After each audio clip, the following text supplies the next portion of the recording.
Une autre question? Bonjour, je m'appelle Baptiste Souriau, j'ai 22 ans, je suis comédien, et je le dis comme ça, je commence à visage découvert, moi je suis un eurosceptique. Donc je suis content d'être venu voir un décodage de l'UE. J'ai donné à l'entrée des petits flyers sur nous, comment on décode les traités, donc c'est bien d'avoir les deux visions. Et je voulais dire, voilà, d'abord en préambule, juste que je suis très content qu'on parle enfin, pour savoir si on est pour ou contre l'Union européenne, des traités. Tout simplement parce qu'il faut savoir de quoi on parle, et moi je supporte pas moi-même d'entendre des contre-vérités sur l'Europe. C'est vrai que tout n'a pas augmenté avec l'euro, donc il faut qu'il y ait un débat sain d'idées, voilà, avec des acteurs posés, et surtout pas laisser cette idée-là au Front National, parce que ça c'est pas une idée raciste, la sortie de l'UE. Ça peut être une idée juste d'une autre politique. Le seul bémol que je mettrais par rapport à ce que j'ai entendu, c'était sur les directives européennes. Madame, j'ai oublié votre nom. Madame, à ma Voilà. gauche ou à droite? À votre gauche. Pardon? Gaëtan. Par rapport aux directives européennes, vous avez dit que c'est pas obligatoire. Il y a eu une directive européenne qu'on a refusé de suivre, c'était l'introduction des OGM. Et on a payé 165 000 € de pénalité par jour pendant près d'un an, jusqu'à ce qu'on accepte d'introduire la directive. Après, vous avez un discours responsable qui est de dire oui, mais ces traités, on les a signés. Je suis d'accord, et je suis contre la désobéissance aux traités. Je trouve ça irresponsable.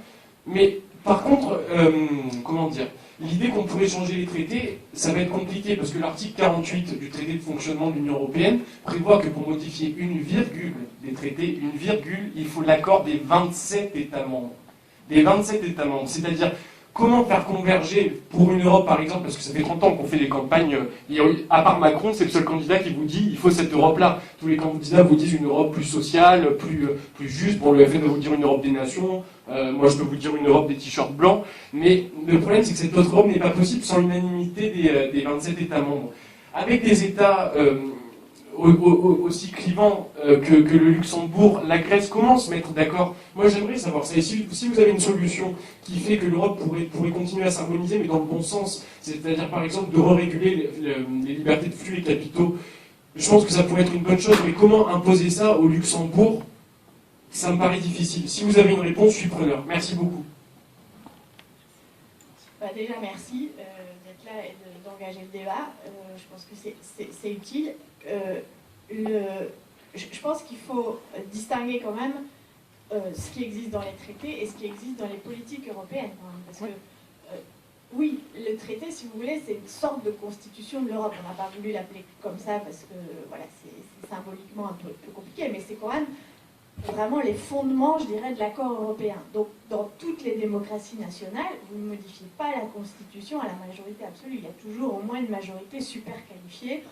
Moi, je ne serais pas contre qu'on arrive à une majorité super qualifiée aussi pour modifier les traités, par exemple. Mais elle ne sera jamais une majorité absolue, parce que c'est comme ça, c'est les règles dans les démocraties nationales, c'est la Constitution, c'est ce qui nous unit. Pourquoi pas proposer ça à terme?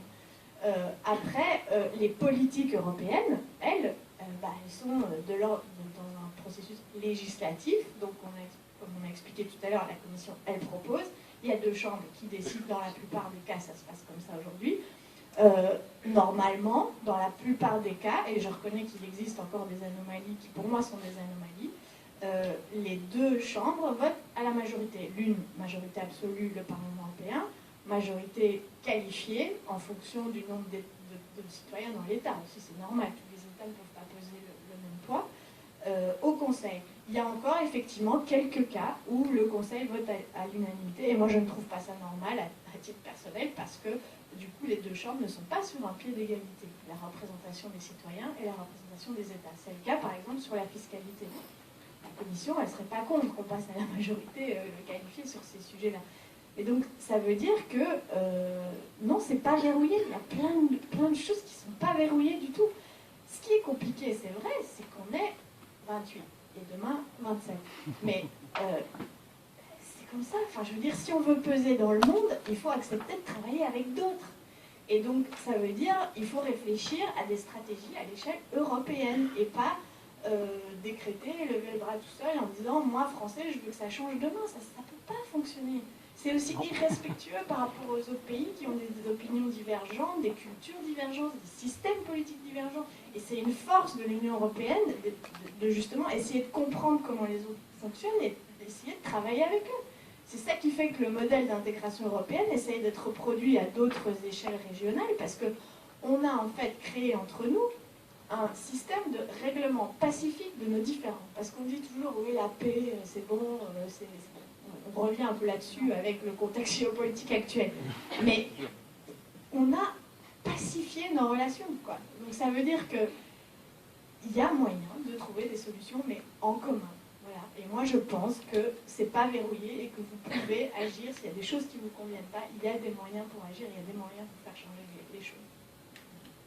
Oui, pour rebondir aussi sur le... Merci pour votre question. Effectivement, ce qui est un peu, comment dire, difficile avec l'Union européenne, c'est qu'il y a des traités. En fait, de manière un peu plus, comment dire, abstraite, on a fait un cercle, en fait. Ce cercle, ben, on y est. Et quand on y est, c'est pas anodin, en fait. On peut toujours sortir du cercle, hein, et le Royaume-Uni est en train de le faire. Mais quand on sort du cercle, ça a un certain coût. Et puis, encore plus, problématique, c'est qu'on peut sortir du cercle, mais pour autant, le cercle, il continue d'exister sans nous.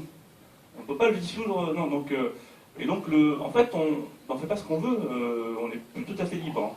Et on est interdépendants entre nous, et ben, on espère pour le meilleur, qu'on fasse quelque chose de positif ensemble, mais parfois, ces interdépendances, elles peuvent être vécues comme négatives par certains, très négatives. On peut penser à la Grèce, et alors certes, on peut dire que l'Europe est un mécanisme, c'est vrai, super de règlement pacifique des différends, mais une certaine partie du peuple grec ne sent pas trop le pacifisme de l'Union européenne, ils le vivent dans leur chair. Donc il y a ça aussi qui est compliqué.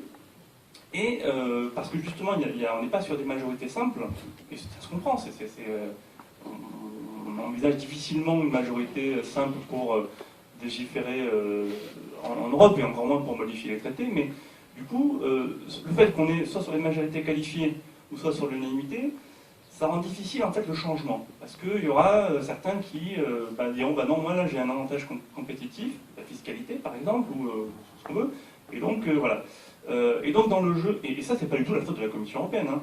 C'est pas la Commission européenne, c'est l'architecture, on va dire, de l'Union européenne. Et donc par moment, certains vivent de manière réelle ou fantasmée, mais j'ai envie de dire peu importe, parce qu'à un moment donné on est en démocratie, que les gens y votent, ils sont libres de voter.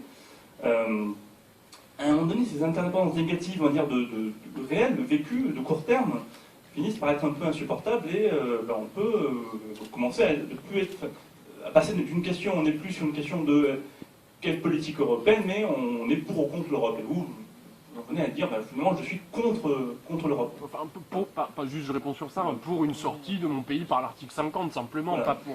Pas pour exploser les autres. Hein. Voilà, donc pour une sortie. Moi je pense que, et la situation actuelle, je crois, on y est, on est dans un moment qui est particulier, qui est historique. À un moment donné, il faut retrouver la définition de ce cercle, en fait. Et ça, c'est quelque chose qui nous rappelle que l'Union européenne, fondamentalement, c'est bien sûr ce sont des traités, mais avant les traités, c'est un projet historique et aussi géopolitique entre l'Europe et entre des grandes puissances. Et qu'à un moment donné, il y a aussi une dimension géopolitique qu'on a tendance à oublier. Et par moments, elle revient d'actualité. Et là, on voit que la France organise avec l'Allemagne, l'Espagne et l'Italie, organiser une rencontre un peu ad hoc, parce que, ça s'appelle tout dans les traités, ce type de rencontre. Mais c'est parce qu'il y a des moments où il faut engager un certain rapport de force, redéfinir les équilibres et redéfinir un peu le pacte constitutif. Rajouter deux, trois éléments plus factuels de complément. Le premier, effectivement, sur les directives, vous avez raison, une fois qu'une directive est adoptée par l'Union européenne, elle s'impose à chacun des pays. Je pense que ce que Gaëtan voulait dire, c'est que la France est inclue tout au long du processus dans la négociation de la directive, et par son poids intrinsèque dans l'Union européenne, elle influe quand même très fortement sur qu'est-ce qu'il y a dans la directive. Un autre point que je voulais mentionner, c'est que c'est possible de modifier les traités. Si on compte tous les traités qu'il y a eu depuis 1992, il y en a quand même eu quelques-uns. Donc le dernier en date, c'est 2005, c'est pas non plus Mathusalem. On ne vit pas avec le traité de Rome encore. Donc on les fait évoluer, les traités. Donc c'est pas non plus une impossibilité, et aujourd'hui la discussion politique commence à... Voilà, tout le monde est bien conscient qu'il va falloir avoir une discussion là-dessus, une discussion sérieuse. Un troisième point, c'est que, indépendamment des traités, Gaëtan a aussi mentionné, il y a ce qu'on fait avec la politique. Là-dessus, je voudrais prendre l'exemple de la fiscalité. Effectivement, la fiscalité, c'est un truc où, dans les traités, chaque État a un droit de veto puisqu'il peut décider à l'unanimité. quel que soit ce que dit le Parlement, et d'ailleurs, vu qu'il y a un droit de veto d'un pays, le Parlement n'a pas tellement d'importance là-dessus, autre que purement politique.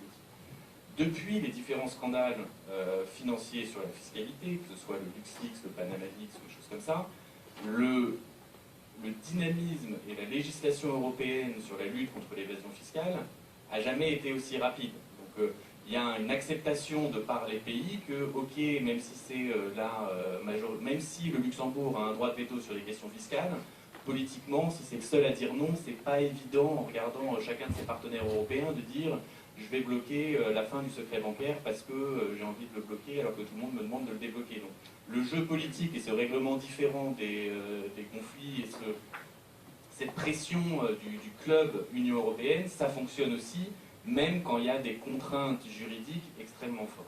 Et il y a un troisième point, et je vais aussi prendre un exemple de fiscalité, il y a déjà dans les traités actuels la capacité pour des États qui veulent faire quelque chose ensemble, indépendamment des autres et des règles qui contraignent au niveau des 28, ça s'appelle la coopération renforcée,